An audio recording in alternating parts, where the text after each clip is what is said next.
Vous êtes venu pour lire les terments amoureux de votre âme, découvrir dans les cartes quel est votre destin amoureux. Non? Pourquoi êtes-vous là? Pour le cours de français. Bernard! Bernard, tu t'es encore planté, ces gens-là ne sont pas pour Madame Irma, ils sont là pour Madame Buffle, écoute. Madame Irma, Madame Buffle, ce n'est tout de même pas quand même similaire, hein. On est sur un gros problème ORL, Bernard, hein. Écoutez, je suis désolée, je vais la chercher tout de suite. Écoute, je m'en kikine à apprendre à foutre traversière, tu n'es pas capable de gérer un planning. Écoute, merde à la fin, c'est pas possible, hein. Elle arrive, hein, je suis vraiment désolée, hein. Bernard, viens voir. Oh là là, excusez-moi, c'est ma cousine Gwendoline, elle est un petit peu... Bon, c'est parti. Bien, donc bonjour les quatrièmes, et donc bienvenue dans cette vidéo pour la séance 3 dans notre séquence des roses et des épines. Et comme vous avez dû le comprendre dans la première partie de la vidéo, nous allons donc étudier dans cette séance 3 les tourments amoureux. Donc je vous laisse noter dans votre classeur à la suite de ce que vous avez fait sur la séance 2, en vert comme d'habitude, séance 3-les tourments amoureux, comme écrit ci-après. Donc déjà, pour réfléchir au titre de cette séance, qu'est-ce qu'un tourment ou des tourments? Donc je vous laisse mettre pause, chercher dans un dictionnaire, soit papier, soit en ligne, la définition des tourments et on la donne juste après. Donc, comme vous avez dû le trouver, un tourment c'est ça, donc une vive douleur morale ou une vive douleur physique. Donc vous voyez bien qu'ici on va traiter un petit peu de l'aspect dont on a parlé dans la séance 2 avec Cupidon, donc quand l'amour fait souffrir. Donc pour cela, on va s'attaquer à notre première vraie analyse de texte, notre vraie lecture de texte. On va donc étudier un poème écrit par une femme, donc une poétesse, Louise Labbé, qui est une femme du XVIe siècle, donc on est à la Renaissance. Si vous avez bien suivi la séance 2, ça devrait vous donner aussi le nom d'un auteur dont on a parlé dans la séance 2 du XVIe siècle, la Renaissance. Oui, effectivement, c'était bien Pierre de Ronsard avec le poème sur le petit enfant amour. Donc là, le poème que nous allons étudier de Louise Labbé s'appelle « Je vis, je meurs ». Belle ambiance. Je vous le lis et on en parle après.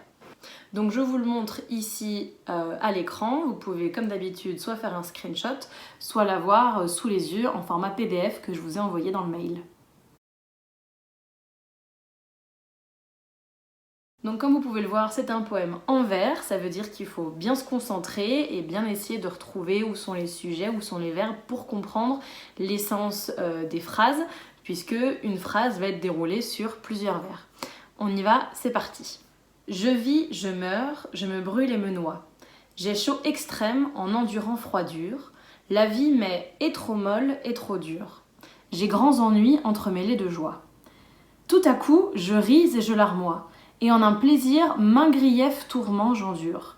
Mon bien s'en va, et à jamais il dure. Tout en un coup, je sèche et je verdoie. Ainsi, amour, inconstamment me mène, et quand je pense avoir plus de douleur, sans y penser, je me trouve hors de peine. Puis, quand je crois ma joie être certaine, et être au haut de mon désir et heure, il me remet en mon premier malheur.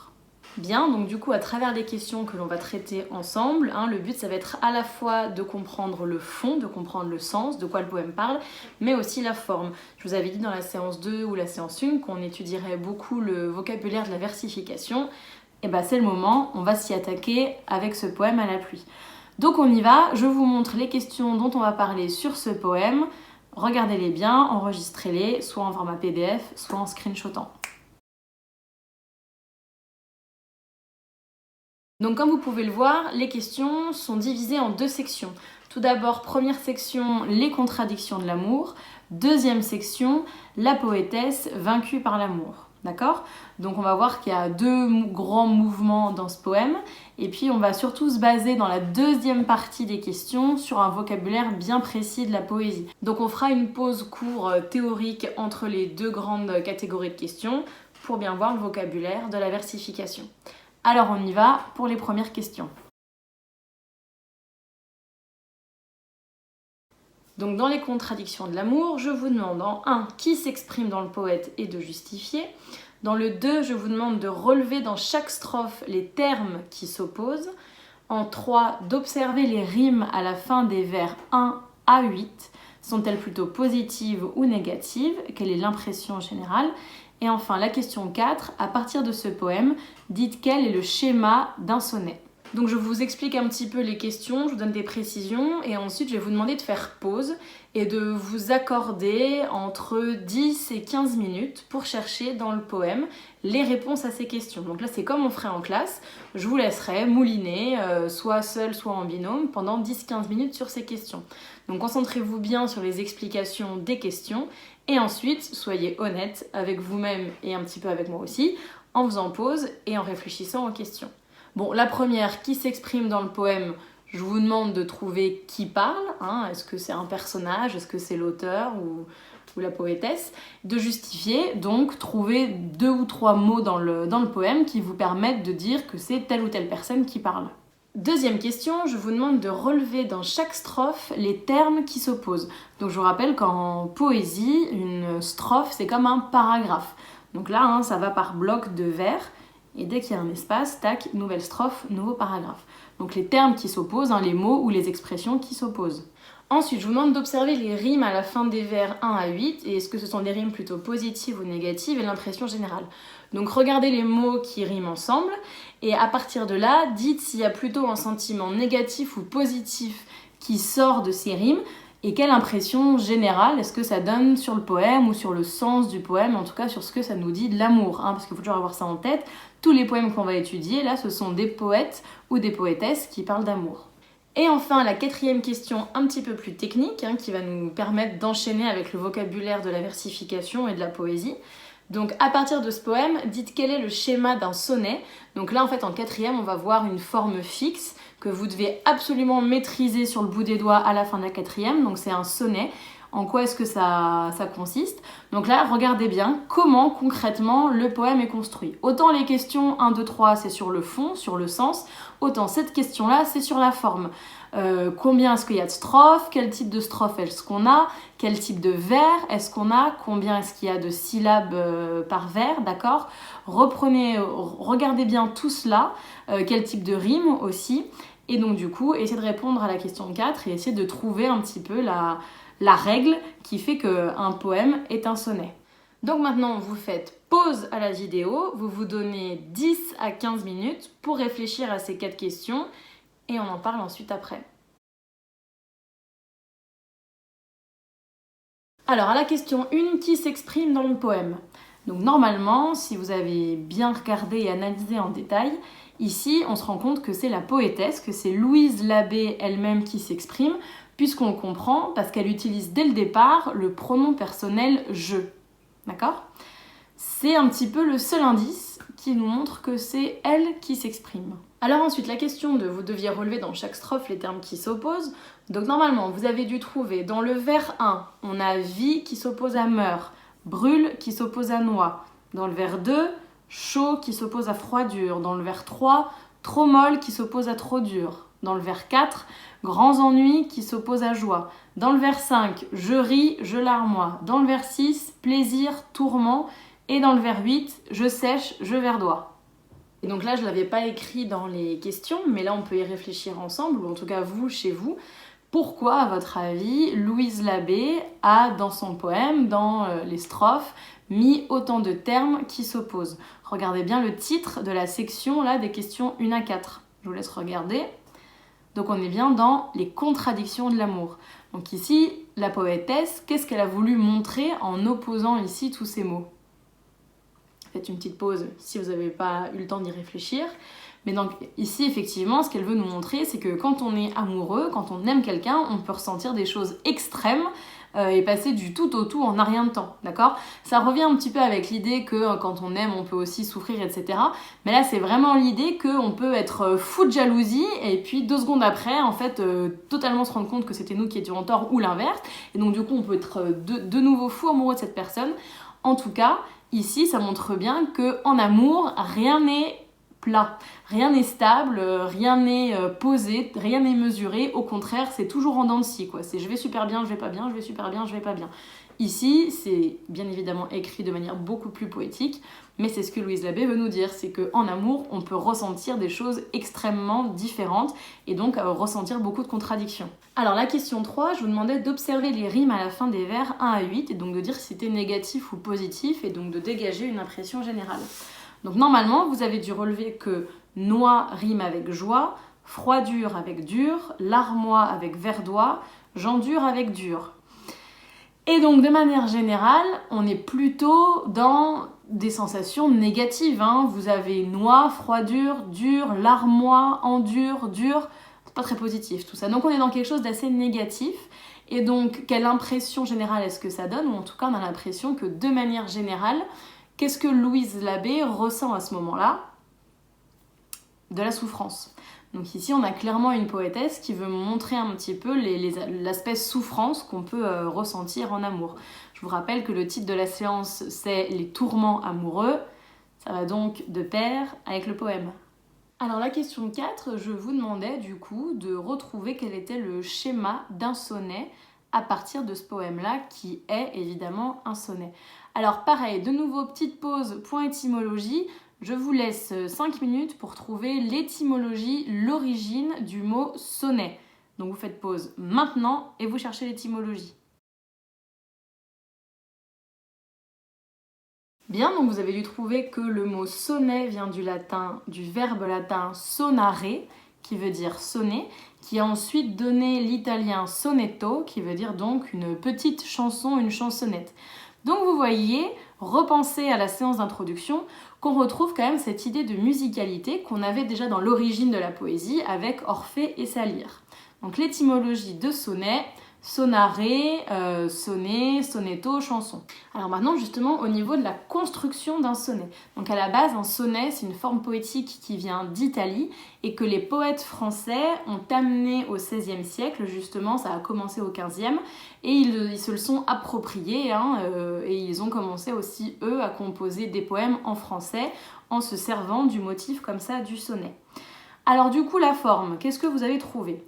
Normalement, au niveau de la forme générale, vous avez dû repérer que vous aviez donc 4 strophes, mais avec des structures bien spécifiques.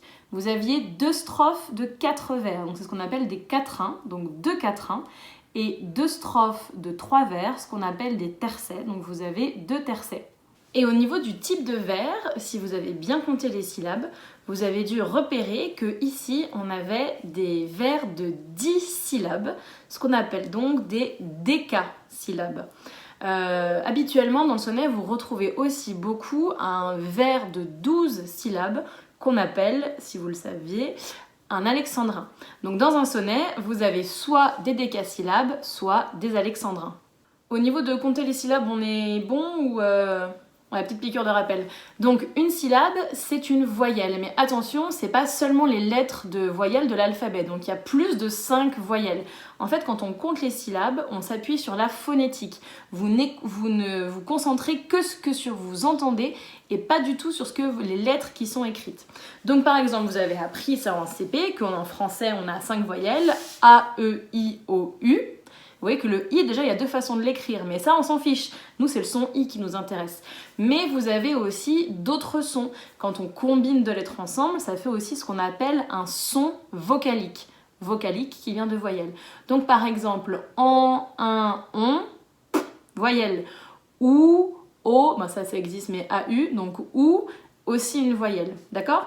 Donc, en fait, pour former une voyelle, c'est seulement vos lèvres qui bougent. Votre langue, elle touche rien, vos dents, elles bougent pas, vos lèvres, elles se touchent pas. Vous voyez, A, E, I, O, U, en, un, on, ou, c'est juste mes lèvres qui bougent, d'accord ? Donc ça, une voyelle ou un son vocalique, une syllabe, d'accord ? Une consonne à elle toute seule ne forme pas une syllabe, d'accord ? Donc par exemple, le mot eau, l'eau qu'on boit, E-A-U, une syllabe parce qu'un seul son vocalique. D'accord ? A l'inverse, par exemple, le mot strict, qu'une seule syllabe aussi, parce que vous n'avez qu'une seule voyelle. Vous avez seulement le son I. Donc strict, il y a beaucoup de lettres, mais qu'une seule syllabe. Ça va ? Bon, si ça va pas, vous rembobinez, vous réécoutez et au pire, vous m'envoyez un mail et je vous répondrai. Et maintenant, au niveau des rimes, un sonnet a des rimes bien spécifiques. Donc ici, Louise Labbé, elle a bien respecté les rimes des 2 premiers quatrains pour le format traditionnel. Les 2 tercets, bon, elle s'est un petit peu lâchée, ça dévie un petit peu de la forme de base. Mais en tout cas, dans les 2 quatrains, ce sont, regardez bien les rimes, noix qui rime avec joie, qui rime avec larmois, qui rime avec verdois, froidure avec dur, avec gens dur, avec dur. Ça fait donc A, B, B, A, B, B, A. Donc ce genre de rime a un nom bien particulier en versification, vous avez dû le voir en 5e, c'est ce qu'on appelle donc des rimes embrassées. Donc dans les 2 premiers quatrains, vous avez des rimes embrassées, et si vous faites bien, normalement, votre premier vers rime avec le 4e, qui rime avec le 5e, qui rime avec le 8e. D'accord ? Bon, et normalement, pour les 2 tercets qui suivent, vous avez soit les rimes qui font C, C, D, E, E, D, ou C, C, D, E, D, E. Ça, c'est les rimes traditionnelles, d'accord ?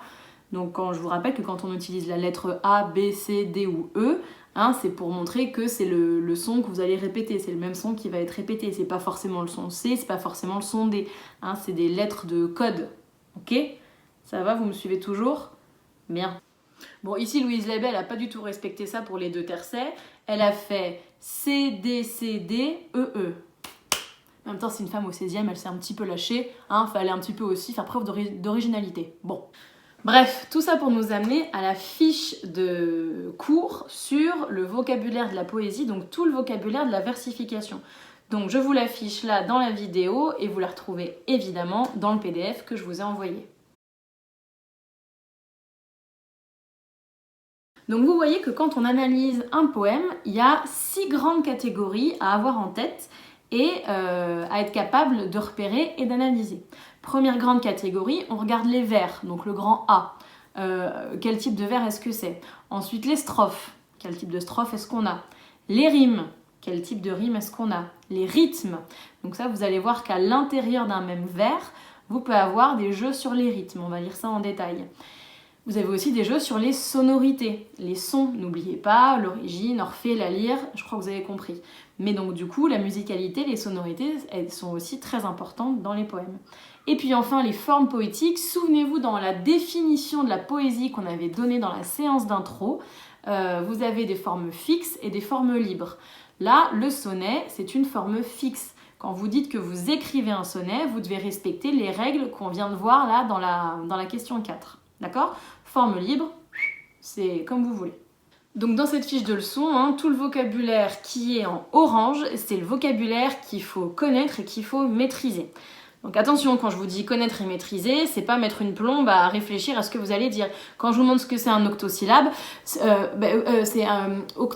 c'est comme octogone, non. Si je vous demande c'est quoi un octosyllabe, mais madame c'est évident, un octosyllabe, mais c'est un vers de 8 syllabes tout simplement. Donc dans la première catégorie, les types de vers, il faut que vous vous souveniez principalement des termes que vous avez là en orange. Évidemment, il y en a d'autres pour parler des autres types de vers, mais là c'est vraiment l'essentiel que vous devez maîtriser pour la 3e. Donc 6 syllabes, un hexasyllabe, 10 syllabes, un décasyllabe, 8 syllabes, un octosyllabe, et un vers de 12 syllabes, c'est un alexandrin. D'accord ?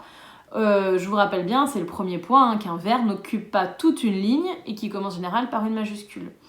Ensuite, 3e point, le vers libre a un nombre indifférent de syllabes. C'est-à-dire que si vous avez un poète qui décide d'écrire en vers libre, ça veut dire que premier vers, il peut faire 8 syllabes, deuxième vers 3 syllabes, quatrième vers 5 syllabes, peu importe, ok ? Mais ça, vous le savez dès le départ. Si c'est un vers libre, en général, en 3-4 vers, vous voyez que c'est pas régulier et qu'on n'est pas dans une forme fixe.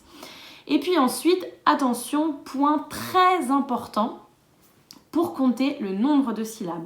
Ça, c'est le 4e point de la leçon. On lit ensemble. Le E muet ne compte pour une syllabe que s'il est placé entre 2 consonnes. À la rime, il ne compte jamais. Qu'est-ce que ça veut dire ? En gros, les E à la fin des mots, dans la vraie vie, vous ne les prononcez pas. Sauf, du coup, si vous parlez comme ça et que vous rajoutez des E à la fin de tous les mots, même quand il n'y en a pas. Mais ça, on n'a pas envie de parler comme ça dans la vraie vie. Bon. Donc, par exemple, vous avez le mot table. Quand vous dites je mange à table, vous dites pas je mange à table. Vous dites je mange à table.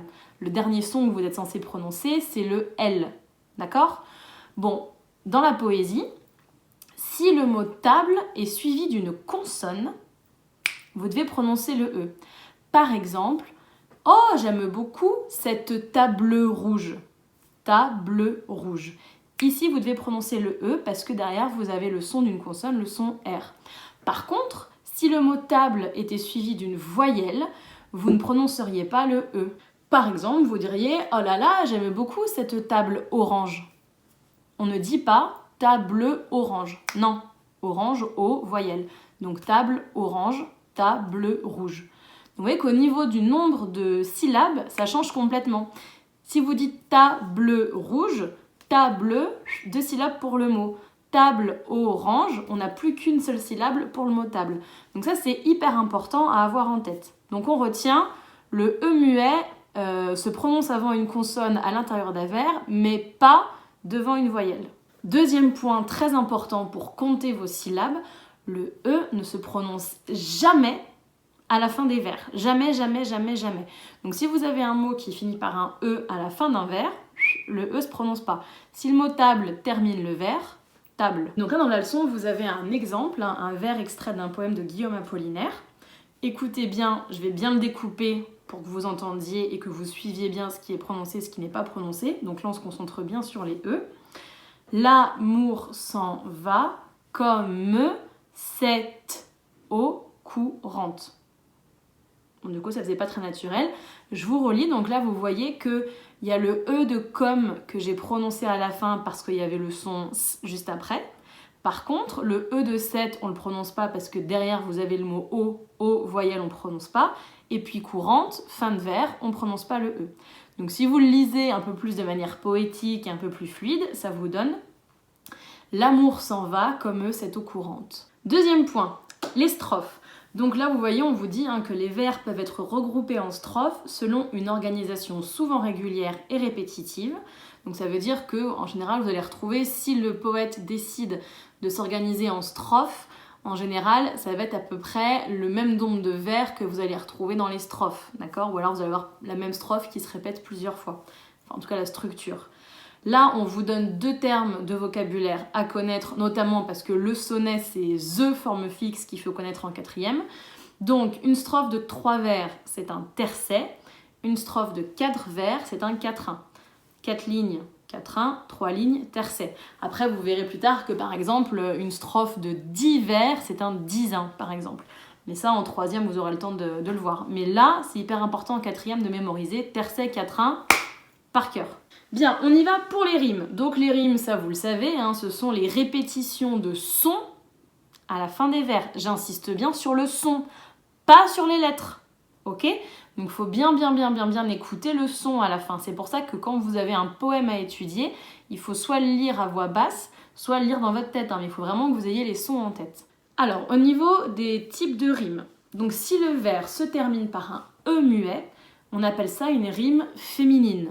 Par exemple, le mot rose, le mot d'éclose, on dit que ce sont des rimes féminines. Le E étant à 90% la marque du féminin. Dans les adjectifs, dans les noms, quand vous les accordez, tac, c'est au féminin. Sinon, on parle de rimes masculines. Bon, ça c'est un petit détail, ça va pas trop vous servir, mais en tout cas, si jamais vous tombez là-dessus dans une question, ou peu importe, il faut que vous sachiez que quand ça finit en E, rime féminine, quand ça finit par une autre lettre, rime masculine. Ensuite, selon le nombre de syllabes à la rime, on parle de rime pauvre. Donc une rime pauvre, des rimes pauvres, c'est quand vous n'avez qu'un seul son en commun entre les 2 mots qui riment. Par exemple, ardent et temps, vous avez seulement le son en qui rime. Et vous voyez qu'ils ne sont pas du tout écrits pareil. Le son en dans le premier c'est ENT, dans le deuxième c'est EMPS. Rien à voir. Donc le son est très important. Donc ici on n'a qu'un seul son qui rime, le son en. Ensuite, quand vous avez 2 sons qui riment, c'est ce qu'on appelle des rimes suffisantes. Genre il y en a assez. Par exemple, heure et demeure. C'est quoi les sons qui sont répétés ici? E et R. D'accord? Là, même écriture, mais attention, ça peut pas toujours être le cas, d'accord? Et enfin, quand on a 3 sons en commun, c'est ce qu'on appelle des rimes riches. Par exemple, lente et violente, on a le son L, le son AN, le son T. D'accord? Rime riche. Ça, en général, dans les mauvaises chansons, il y a beaucoup de rimes riches. Hein. Ils se cassent pas trop la nénette. Et puis, ou alors, au contraire, ça rime presque pas. Bref, parenthèse fermée. 4e point, et dernier point pour la partie sur les rimes. Donc ça, c'est ce que je vous expliquais quand on parle un peu de la théorie. On note les rimes par des lettres pour décrire leur disposition. Donc c'est bien des lettres qui vous permettent de décrire qu'est-ce qui va rimer avec quoi, mais ça ne vous dit pas le son qui rime. D'accord? Donc par exemple, quand vous avez le premier et le deuxième vers qui riment ensemble et le troisième et quatrième vers qui riment ensemble, A, B, B, on appelle ça des rimes suivies ou des rimes plates. Suivies parce que vous avez les deux vers qui suivent et plates parce que bon, c'est pas... Voilà, c'était facile. Enfin facile. Deuxième type de vers, quand ça fait A, B, A, B, donc premier vers qui rime avec le troisième, deuxième vers qui rime avec le quatrième, ce sont ce qu'on appelle des rimes croisées. Vous voyez, A il est intersectionné par B, etc. Et troisième type de rime, ce qu'on a dans les deux quatrains des sonnets, A, B, B, A, premier vers qui rime avec le quatrième vers, deuxième vers qui rime avec le troisième vers, ce qu'on appelle des rimes embrassées, parce que les deux B s'embrassent, c'est beau pour l'amour. Donc ça c'est pareil, tous ces mots en orange là, par cœur, par cœur, par cœur, il faut que vous sachiez à quoi ça correspond. Si je vous dis Asie, c'est quoi des rimes plates, tac, il faut sortir le truc direct. A, B, B, c'est quand vous avez les deux vers qui sont collés qui riment ensemble. Merci madame, bonne soirée. Ok? Bien. On y va pour la quatrième partie, la partie D, les rythmes. Donc ça, il y a des rythmes internes et des rythmes externes. On voit ça ensemble. Premier rythme qu'on peut analyser, c'est le rythme interne au vers. C'est-à-dire qu'à l'intérieur d'un vers, donc sur une même ligne, tac, il y a des petits rythmes qu'on peut analyser. Donc là, par exemple, vous pouvez avoir des pauses à l'intérieur d'un vers. D'accord? Donc là, vous voyez qu'on vous parle d'un alexandrin. Donc habituellement, alexandrin, vers de 12 syllabes, ok? Donc régulièrement, la pause, la coupe d'un alexandrin, elle est placée au milieu du vers, ce qu'on appelle à l'hémistiche. Donc alexandrin, 12 vers. Si vous divisez 12 par 2, vous tombez bien sur 6 vers. Donc un alexandrin, quand il est coupé pile au milieu, vous avez 6 syllabes d'un côté, 6 syllabes de l'autre. Je crois que j'ai dit vers tout à l'heure, excusez-moi. Donc il est découpé en 2 fois 6. Hein. Vers de 12 syllabes, découpé en 1 fois 6 syllabes, 1 fois 6 syllabes. Et si c'est pile au milieu, on dit que c'est pile à l'hémistiche. Hémi, demi. D'accord? Par exemple, vous avez un exemple d'alexandrin ici que je vous lis. Les beaux étés sans toi, c'est la nuit sans flambeau. Vous voyez qu'au niveau du sens, d'ailleurs il y a une virgule après toi, vous avez les 6 premières syllabes qui forment une unité de sens, virgule, les 6 dernières syllabes qui forment une autre unité de sens. D'accord? Et ça c'est typique. Ça montre bien par exemple le parallélisme entre les deux parties du vers. Par exemple ici, il veut bien montrer que être sans l'être aimé, c'est comme être sans lumière. On peut vraiment mettre le miroir, faire le parallèle entre les deux. Donc là, c'est ce qu'on appelle typiquement un rythme binaire, bi-2. Ça veut dire que votre vers, il est découpé en 2 rythmes, en 2 parties. Donc là, on vous a montré l'exemple d'un alexandrin où c'était pile au milieu des 6 vers. Mais par exemple, un décasyllabe qui fait 10 syllabes, ça peut très bien faire 5 syllabes d'un côté, 5 syllabes de l'autre. Et donc là, on sera quand même dans du binaire. Donc un rythme binaire, c'est quand vous avez deux groupes de sens qui sont séparés en 2. D'accord? Mais on peut aussi avoir des rythmes ternaires. Ça veut dire que votre rythme, que votre vers, il va être découpé en 3 parties. D'accord? Ça, souvent, vous repérez ça avec des virgules. Ça, c'est par exemple quand on a une énumération ternaire. Mais ça, souvenez-vous, on l'a déjà vu. On l'a vu dans la parure, on l'a vu aussi dans je ne sais plus quel texte. Mais ça arrive très souvent d'avoir ce rythme ternaire pour bien marquer les choses. Je vous l'avais dit à plusieurs occasions, hein, mais souvenez-vous que le chiffre 3, c'est un chiffre clé. Dans tous les contes, il y en a 3. Les 3 petits cochons, les 3 bonnes fées qui s'occupent de la Belle au bois dormant. Quand vous faites, après vous verrez au lycée, quand vous allez partir dans des sujets de réflexion, mais niveau lycée, on fait souvent thèse, antithèse, synthèse. D'accord? Donc 3, c'est un peu le bon chiffre. Même quand vous faites une présentation, un exposé, pensez toujours à 3. Bien, donc ça, vous voyez, c'est dans le rythme interne. On peut regarder où est-ce qu'il y a une pause. Ça va être surtout ça qui est intéressant à analyser. Est-ce que votre vers il est coupé en 2 ou est-ce qu'il est coupé en 3? Binaire, ternaire. Ça, c'est à l'intérieur du vers. Maintenant, deuxième point, on a aussi le rythme externe au vers. Ça veut dire que c'est un rythme qui va concerner plusieurs vers ensemble. Donc, la pause à la fin d'un vers est généralement marquée par la ponctuation. Ça, si vous avez un point, vous savez que vous allez vous arrêter. Un point virgule, on peut faire une pause. D'accord? Alors là, du coup, attention. Si une phrase se poursuit sans pause sur 2 vers, on parle d'enjambement. Et oui, souvenez-vous, je vous ai dit qu'un vers n'égale pas une phrase. D'accord? Une phrase peut être déroulée sur plusieurs vers. Si c'est le cas, on parle d'enjambement. Et bien oui, la phrase, elle enjambe les vers jusqu'à se terminer. Vous avez un exemple qu'on a étudié ensemble, un extrait du Petit enfant amour. D'ailleurs, c'est les 2 premiers vers. Le petit enfant amour, cueillait des fleurs alentour.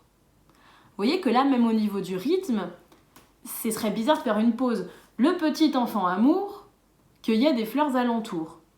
Et ça, souvent, c'est le défaut qu'ont les élèves quand on leur demande d'apprendre des poèmes par cœur, ce qui va évidemment vous arriver, et qu'on coupe à chaque fin de vers, même si le sens, il va pas jusqu'au bout. Donc ça, il faut bien regarder jusqu'où va le sens. Et c'est pas parce que le vers il se termine qu'il faut forcément faire une pause. D'accord? Donc là, vous voyez que la phrase, elle est sur 2 vers, donc c'est un enjambement. Vous avez aussi un deuxième effet que vous devez connaître. Si un élément bref, court, étroitement lié au sens du premier vers est placé au début du vers suivant, on parle de rejet. Donc un rejet, c'est quand vous avez la fin d'une phrase, genre 2-3 mots de la fin d'une phrase, ou 2 mots, qui sont rejetés au vers suivant. Ces 2 mots-là, ils sont rejetés. Et souvent, vous allez voir, tac, ça les met en valeur. Par exemple, cueillait des fleurs alentour d'une ruche. Vous voyez, d'une ruche, il vient après, d'accord? Donc ici, le groupe nominal d'une ruche est rejeté au vers suivant, d'accord? Donc dans le rythme externe, on regarde s'il y a un enjambement ou s'il y a un rejet. 2 choses à mémoriser. Et évidemment, il y a un troisième dernier petit point, le rythme peut aussi provenir de la répétition de vers. Ça existe dans la poésie moderne, dans les chansons que vous écoutez, ce sont les refrains. Les refrains, vous répétez les mêmes phrases à différents moments de la chanson. Donc là aussi, ça vous donne un rythme. Et donc en poésie, c'est pareil. Par exemple, vous avez des ballades où vous avez des vers qui sont répétés à différents moments. D'accord? Donc ça, c'est d'autres formes fixes où vous devez obligatoirement répéter des vers à certains moments. Les cours, j'en ai presque au bout. Donc le 5e point, il faut évidemment analyser les sonorités, les sons sur lesquels l'auteur, le poète ou la poétesse va jouer. Et là, vous avez 2 mots très importants à retenir, allitération et assonance. Vous allez voir, c'est très simple. Une allitération, c'est la répétition de sons produits par une consonne. Donc dès que vous avez des consonnes qui se répètent beaucoup au sein d'un même vers, c'est fait exprès en général, d'accord? Et je vous le dis, tous les poèmes qu'on vous donnera à étudier et qu'on vous demande de repérer une allitération ou une assonance, c'est fait exprès. Par exemple ici, vous avez là « qui palpite là comme une petite bête ». Donc là, on vous a souligné les sons P, B, T qui sont répétés. C'est vrai qu'il y a principalement le son P qui est répété 3 fois et puis le son T qui est répété 3 fois. Bon, ça vous l'avez repéré, cool, super. Maintenant qu'on l'a repéré, qu'est-ce qu'on en fait de ce truc? Parce que ce qui est intéressant finalement, c'est de se dire, bon, je suis capable de repérer ça, mais pourquoi est-ce que le poète ou la poétesse, il a voulu utiliser cet effet-là? Relisez bien le vers. Qui palpite là comme une petite bête. Donc là, je vous donne un petit indice, il parle de son cœur. Bon, le verbe ici, palpiter. Qu'est-ce que ça veut dire, palpiter? Le cœur, il fait ça. Et regardez, si vous deviez imiter le bruit de votre cœur qu'il palpite, qu'est-ce qu'on fait en français? popom, popom, popom, popom, popom. Donc là, Rimbaud, pas folle la guêpe, il s'est dit tiens, je vais trouver un petit son qui va faire imiter le son du cœur, P&T. Et vous voyez que ça fonctionne très bien. Parce que quand vous dites ce vers-là, vous allez faire le son de votre cœur qui palpite. Et il est en train de parler de son cœur qui palpite. Donc vous allez voir que ce qui est intéressant d'analyser, c'est quand vous repérez une allitération ou une assonance, c'est de trouver quel sens est-ce que ça va aussi donner au vers. Il y a un autre vers qui est très connu dans la poésie française, c'est extrait d'une tragédie de Racine, et c'est un personnage qui dit « Qui sont ces serpents qui sifflent sur nos têtes ?» Donc là, la consonne qui est répétée, c'est la consonne S, en tout cas c'est le son consonantique S. Et là, vous voyez qu'il parle des serpents qui sifflent, et quand vous dites le vers, eh ben, vous imitez sans le vouloir le son des serpents qui sifflent.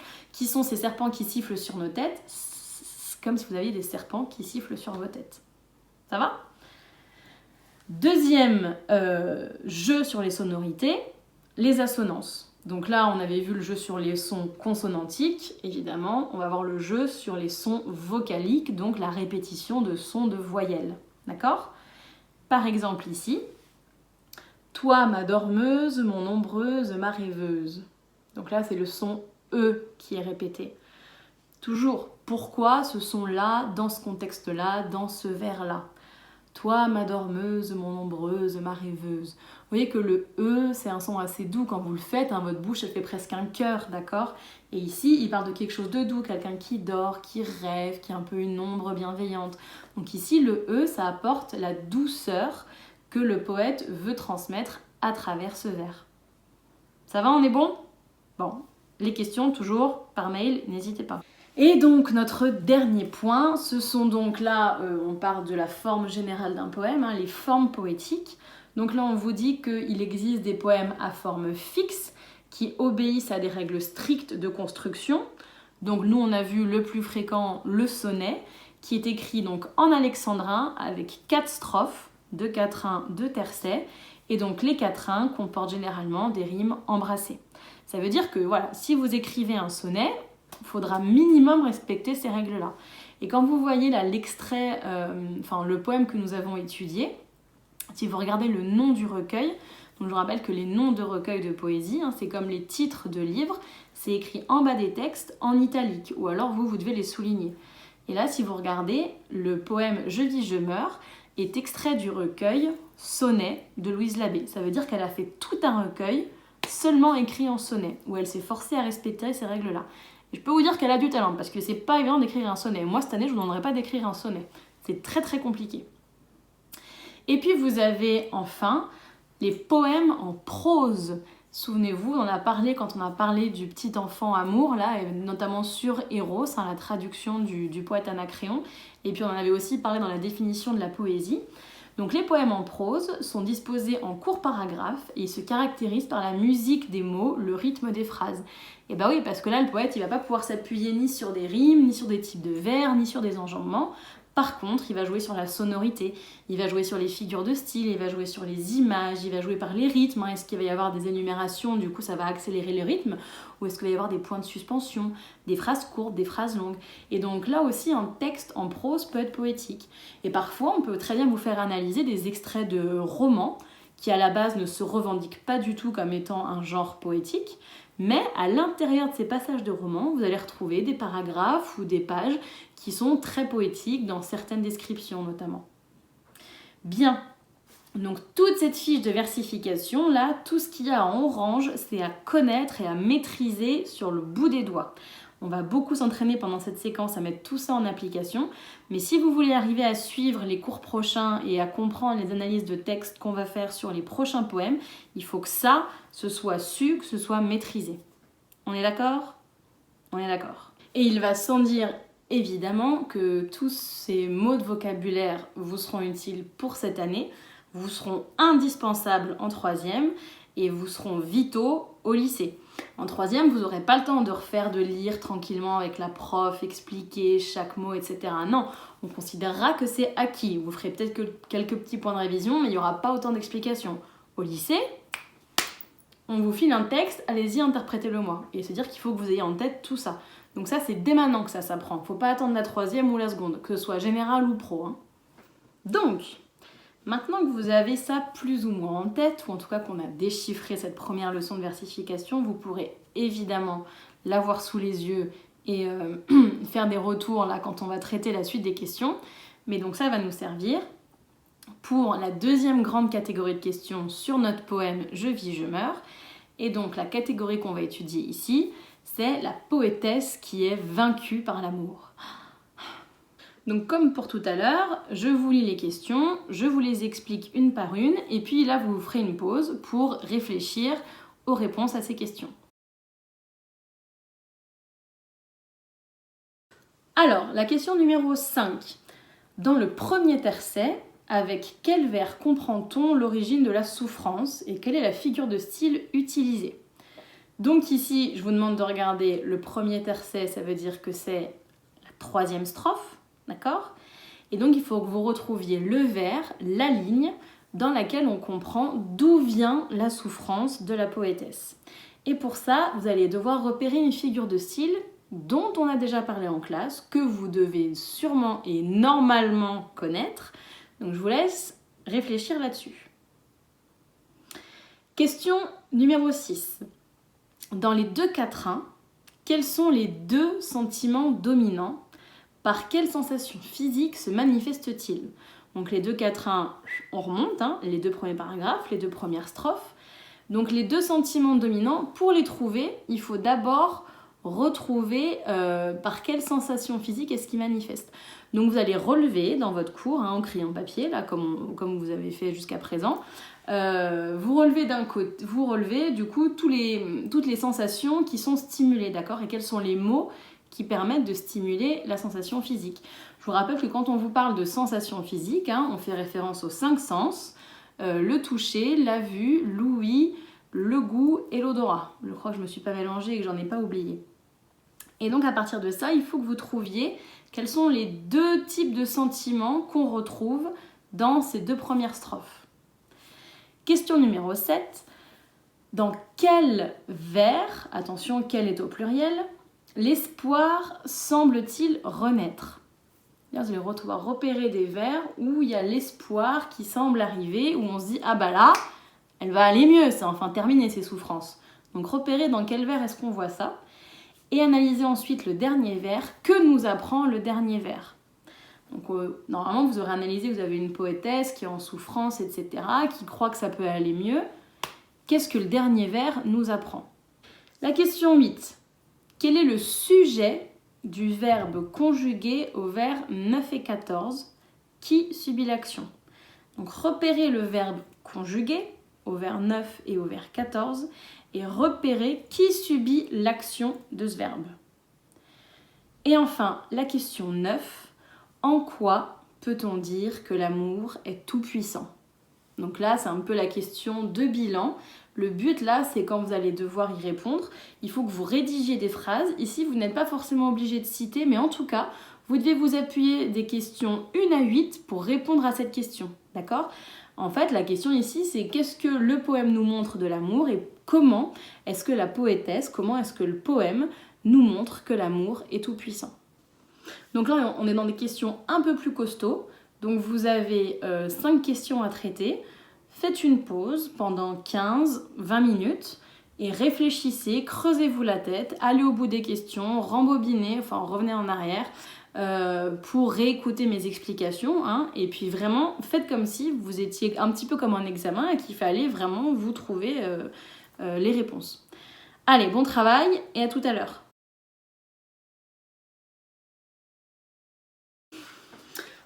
Ok, donc normalement vous êtes parvenu à bout de ces 5 questions, donc on va voir la correction ensemble. Alors, dans le premier tercet, avec quel vers comprend-on l'origine de la souffrance et quelle est la figure de style utilisée? Donc normalement, vous avez dû repérer que c'était le vers 9, dans lequel on comprend l'origine de la souffrance, puisque la poétesse écrit « Ainsi, amour inconstamment me mène ». Donc on comprend que c'est l'amour qui la malmène. Alors la figure de style, ça pour la repérer, il y a un mot qui est écrit un petit peu bizarrement par rapport à d'habitude. Le mot amour ici, il a une majuscule. Bizarre, normalement vous ne devez pas écrire une majuscule. Même si je sais qu'il y en a beaucoup qui ne savent pas encore maîtriser majuscules et minuscules, mais normalement les noms communs, l'amour, n'ont pas de majuscule. Donc là, ça doit vous mettre sur la voie normalement. Quand un mot comme ça il a une majuscule, bon, ça doit faire tilt. Et donc ici, l'amour malmène quelqu'un. C'est un peu bizarre, enfin disons que c'est un petit peu un verbe qui pourrait être utilisé pour un humain, ça, non? Donc là, vous aviez une personnification. Parce que ici, le sentiment amoureux apparaît comme une personne, parce qu'il est écrit avec une majuscule, et puis il agit comme un être humain, hein, il malmène la poétesse. Je vous rappelle qu'une personnification, c'est quand on attribue des caractéristiques ou des caractères humains à des choses qui ne sont pas humaines. Reprenez vos fiches outils, c'est écrit dedans, si, je vous l'assure, dans la fiche outil numéro 3, il me semble, ou 2, les figures de style. Donc reprenez bien tout ça, il faut que ce soit là, pareil. Alors la question 6, je vous demandais de relire les deux quatrains et de dire quels étaient les deux sentiments dominants et par quelles sensations physiques est-ce qu'ils se manifestent. Donc vous avez dû repérer que normalement vous aviez deux grandes catégories de sentiments. Vous aviez d'un côté le bonheur et d'un côté le malheur. Le bonheur, on le retrouve avec des expressions et des mots tels que joie, je ris, plaisir. Et malheur, vous le retrouvez avec des mots tels que ennui, je larmoie, tourment. Et ici, ces sentiments, ou ces émotions, en tout cas ces sentiments, ils se manifestent par le toucher. Et effectivement, elle fait référence à la brûlure et au froid. Donc ici, vous voyez que des sentiments intérieurs, d'un coup, ont des répercussions physiques sur le corps de la poétesse. Alors ça, vous allez me dire, non, mais elle a pété les plombs. Non, réfléchissez bien. Quand vous ressentez un sentiment très fort, qu'il soit positif ou négatif, il n'y a pas des répercussions sur votre physique? Quand on est très très en colère, ou quand on est très stressé par exemple, on n'a pas la boule au ventre là, où vous sentez que c'est tout noué à l'intérieur? Ou au contraire, quand on est hyper heureux, on a l'impression d'être léger, d'avoir le corps qui pèse 150 kg de moins, d'accord, de voler. Donc vous voyez que, ici, ce qu'elle est en train de décrire, c'est que des sentiments internes peuvent avoir des répercussions physiques externes sur notre corps. Et donc là, c'est pour ça qu'elle mélange à la fois le vocabulaire des sentiments et le vocabulaire aussi des sensations physiques. Alors la question 7, je vous demandais dans quel vers l'espoir semble-t-il renaître et qu'est-ce que nous apprenait le dernier vers. Donc là, sur la première partie. Donc là, vous deviez avoir normalement repéré les vers 12 et 13, où la poétesse pense avoir trouvé le bonheur. Elle parle de joie et elle parle de désir et heure. Donc on vous dit que heure, c'est la vieille orthographe, le vieux mot pour dire le mot bonheur. Donc là, elle croit être heureuse dans ces vers-là, vers 12 et 13. Et là, boum, on passe au vers 14, le dernier vers, qui nous apprend quoi? Eh bien que ce bonheur est éphémère, puisqu'elle retombe dans son premier malheur. Et là, vous avez une caractéristique très importante également du sonnet, c'est-à-dire qu'à la fin d'un sonnet, si normalement vous l'avez écrit parfaitement, vous devez avoir une chute. Ça, ce mot chute, vous le connaissez par cœur et vous le maîtrisez absolument, ce concept, parce qu'on en a parlé pendant des heures, ou en tout cas de bonnes heures, avec la leçon sur la nouvelle, avec la parure de Maupassant. Donc ça remonte septembre-octobre, d'accord? Donc c'est une chute, c'est une fin à laquelle on ne s'attend pas. Donc là, on se dit, bon, elle a beaucoup souffert dans les deux premiers quatrains, c'est compliqué. On apprend que pourquoi est-ce qu'elle souffre? Eh ben, c'est parce que c'est l'amour qui la malmène dans le premier tercet. Troisième tercet et dernière strophe, on se dit « Ah mais ça y est, elle va mieux, elle a l'impression d'aller mieux, d'avoir trouvé son bonheur après toutes les souffrances qu'elle a traversées. » Boum! Et non, elle est remise dans son premier malheur. Et donc du coup, chute, on se dit « Ah bah mince, finalement elle n'est pas du tout heureuse. » Et si vous regardez bien jusqu'au bout, premier malheur. Le premier malheur, il est où le premier malheur? Il est sur le premier vers. Je vis, je meurs. Et donc ce qui fait que le sonnet là, c'est une boucle, ça s'arrête jamais.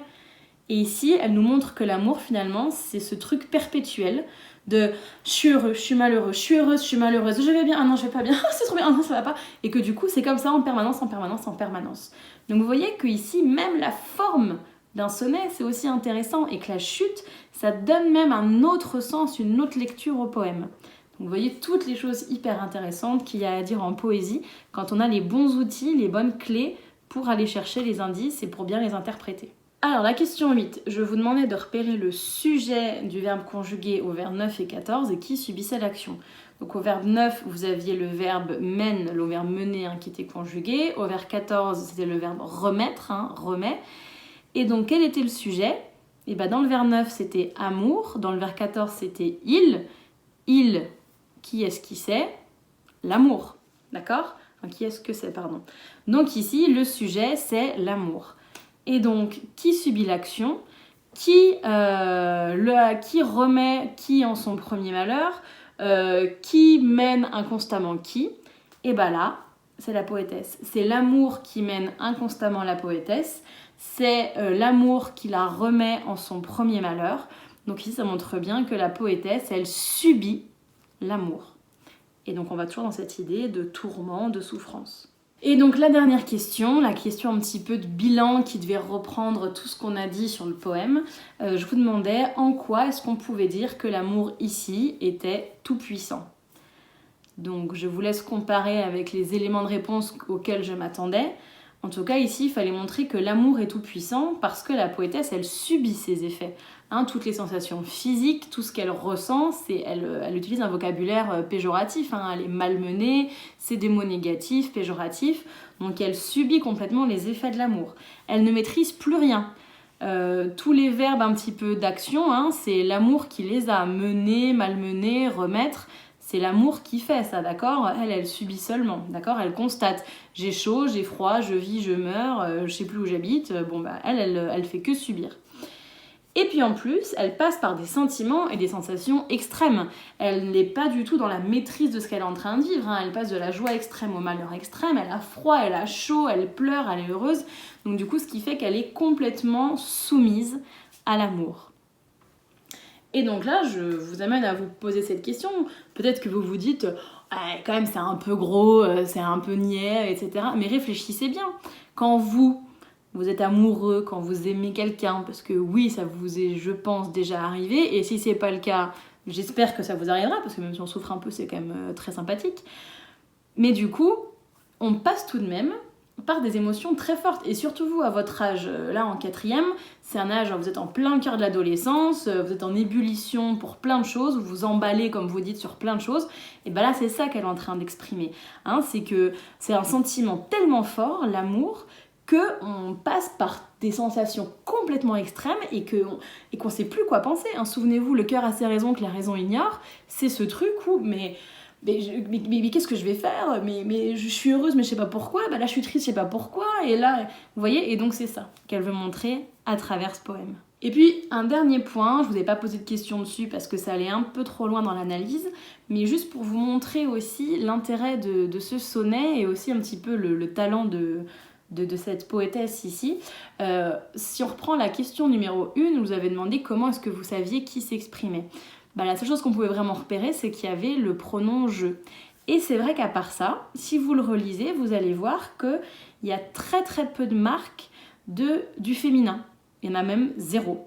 Donc si vous ne savez pas que c'est Louise Labbé qui l'a écrit, si vous ne savez pas que c'est une femme qui l'a écrit, impossible de savoir si c'est un homme ou une femme qui a écrit ce poème. Et je vais vous laisser là une minute pour réfléchir à pourquoi ce choix-là. Parce que évidemment, c'était un choix de ne pas marquer le genre dans ce poème. Pourquoi, à votre avis, ici Louise Labbé n'a pas voulu marquer le fait qu'elle était une femme? Et sortons des considérations historiques qui étaient vraies, c'était une femme, c'était compliqué pour les femmes d'écrire à l'époque, etc. C'est pas ça ce qui m'intéresse ici. C'était vrai, mais c'est pas ça du tout là ce qui est intéressant. Donc réfléchissez. Faites pause 10 secondes, 30 secondes, et puis réfléchissez. Ici, l'intérêt, c'est qu'en fait, ça nous montre que ces sentiments qu'on ressent, ils sont universels. Autant les femmes que les hommes peuvent ressentir ces choses extrêmes en amour, d'accord? Quelle que soit la pudeur de quelqu'un, quelle que soit sa capacité à exprimer ses émotions, c'est des sentiments par lesquels le genre humain, de manière générale, passe. Et ça qui est très intéressant dans ce poème, c'est que souvenez-vous de ce qu'on a dit sur le lyrisme. Le lyrisme, ce sont des sentiments personnels qui, à travers l'art, prennent une dimension universelle. Et là, c'est exactement ce qui se passe. La poétesse parle de ses propres sentiments, Et grâce à la poésie, grâce à l'art, elle leur donne une dimension universelle. Et ce sont des sentiments dans lesquels tous les lecteurs et lectrices peuvent se reconnaître. Bien, donc pour conclure cette longue séance, mais séance nécessaire sur les tourments amoureux et puis sur la versification, je vais vous laisser remplir cette petite synthèse qui s'affiche sur votre écran et que vous retrouvez évidemment en PDF.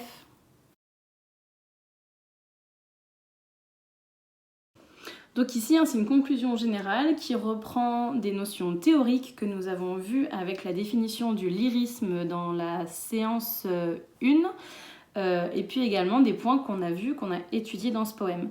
Donc là, vous prenez le temps qu'il vous faut. Ça, en classe, je vous aurais laissé 7 minutes pour remplir ça, d'accord? Donc là, donnez-vous entre 5 et 7 minutes pour remplir cette synthèse sur la séance 3, en ayant bien en tête toute la théorie qu'on a vue dans la séance 1.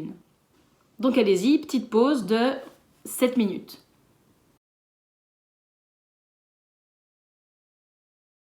Bien, donc nous allons faire la correction ensemble. Alors, tout d'abord, ce poème est lyrique car on retrouve le thème de l'amour grâce au champ lexical des sentiments. Champ lexical, je vous rappelle, quand vous avez plein de mots qui se rapportent à un même thème. Ça aussi, on l'a déjà étudié ensemble, fiche outil.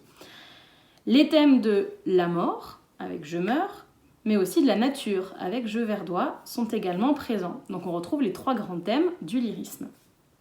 De plus, grâce aux rimes, on obtient une certaine musicalité, ce qui rappelle la lyre d'Orphée.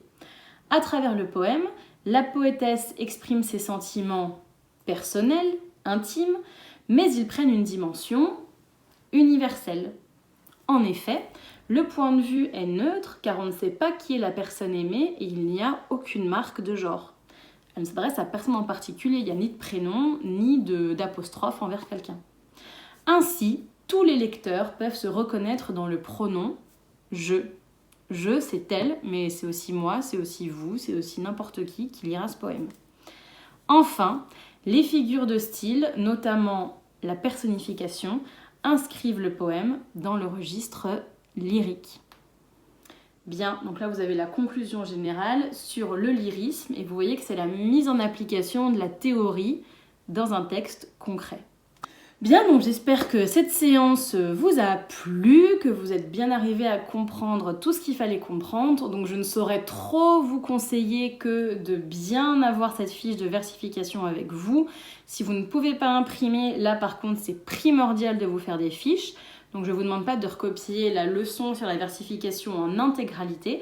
Par contre, il faut que vous ayez les mots en orange sur une fiche quelque part, que vous ayez la définition avec vos mots à vous si c'est nécessaire, mais que vous sachiez les repérer, que vous sachiez leur définition, que vous sachiez les reconnaître et les interpréter. Ça, c'est très important. Merci beaucoup pour votre attention, bravo pour le travail. Je vous souhaite une excellente journée ou soirée et je vous dis à très vite pour la suite de la séquence. Au revoir!